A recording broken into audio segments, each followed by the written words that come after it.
આજે આપણે બનાવીશું ઝટપટ બની જાય તેવો દૂધીનો નવો નાસ્તો।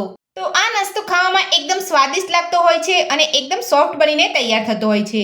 તો ચલો આપણે દૂધીનો નવો નાસ્તો બનાવવાનું શરૂ કરીએ।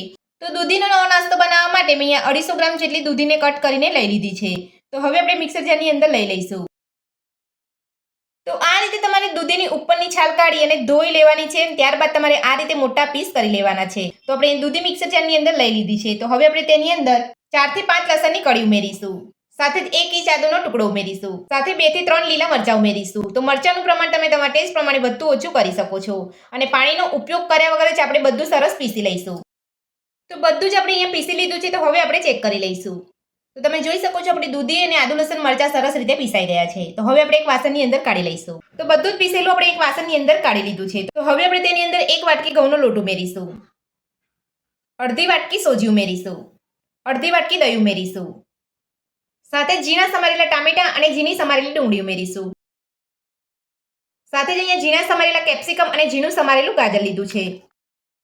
નાની અડધી ચમચી હળદર પાવડર ઉમેરીશું, 1 ચમચી ધાણા જીરું પાવડર ઉમેરીશું, અડધી ચમચી ચાટ મસાલો ઉમેરીશું, અડધી ચમચી શેકેલા જીરાનો પાવડર ઉમેરીશું, સ્વાદ પ્રમાણે મીઠું ઉમેરીશું। બધું સરસ મિક્સ કરી લઈશું। તો પહેલા તમારે અહીંયા આ રીતે બધું સરસ મિક્સ કરી લેવાનું છે, ત્યારબાદ આપણે જરૂર પડે એટલું જ પાણી ઉમેરવાનું છે। તો તમે જોઈ શકો છો પીસેલી દૂધીની અંદર જ આપણે અહીંયા બધું સરસ મિક્સ થઈ ગયું છે। તો હવે આપણે જરૂર પડતું પાણી ઉમેરીશું। તો થોડું થોડું પાણી ઉમેરીને આપણે અહીંયા એક નાસ્તાનું ખીરું બનાવી લઈશું। તો થોડું થોડું પાણી ઉમેરીને આપણે અહીંયા ખીરું બનાવી લીધું છે। તો આ રીતનું તમારે ખીરું બનાવવાનું છે, વધારે પડતું તમારે પતલું કે વધારે પડતું જાડું નથી રાખવાનું। તો હવે આપણે તેને ઢાંકીને 10 મિનિટ માટે રહેવા દઈશું। તો નાસ્તાના ખીરાને ઢાંકી અહીંયા 10 મિનિટ જેટલો સમય થઈ ગયો છે। તો હવે આપણે ચેક કરી લઈશું। તો આપણું સોજી અહીંયા સરસ ફૂલી ગયું છે અને ખીરાની અંદર મસાલા પણ એકદમ સરસ રીતે ભળી ગયા છે।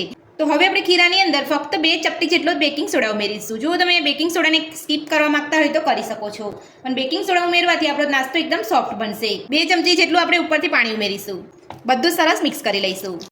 તો બધું જ આપણે અહીંયા સરસ મિક્સ કરી લીધું છે અને આપણે નાસ્તાનું ખીરું બનીને તૈયાર છે। તો હવે આપણે ખીરામાંથી નાસ્તો બનાવીશું।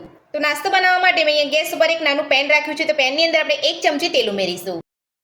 તો તેલ આપણું અહીંયા ગરમ થઈ ગયું છે। તો હવે આપણે તેની અંદર ખીરું લઈ લઈશું। તો જે રીતનો તમારે અહીંયા નાસ્તો બનાવવો હોય તે રીતનું તમારે અહીંયા ખીરું લેવાનું છે। મેં અહીંયા ફક્ત 1 મોટા ચમચા જેટલું જ ખીરું લીધું છે। તો ખીરું આપણે અહીંયા લઈ લીધું છે। તો હવે આપણે તેની ઉપર ઢાંકણ ઢાંકી અને ગેસની મીડિયમ ફ્લેમ પર 3 થી 4 મિનિટ માટે થવા દઈશું। તો નાસ્તાને ઢાંકી અહીંયા 3 થી 4 મિનિટ જેટલો સમય થઈ ગયો છે। તો હવે આપણે ચેક કરી લઈશું। નાસ્તાને આપણે બીજી બાજુ પલટાવી લઈશું। તો તમે જોઈ શકો છો આપણે નાસ્તાનો કલર એકદમ સરસ આવ્યો છે અને એક બાજુ અહીંયા કૂક થઈ ગયો છે। તો હવે આપણે નાસ્તાની ચારે બાજુ તેલ લગાવી લઈશું અને નાસ્તાને આપણે અહીંયા એ જ રીતે બીજી બાજુ ઢાંકણ ઢાંકીને 3 થી 4 મિનિટ માટે થવા દઈશું।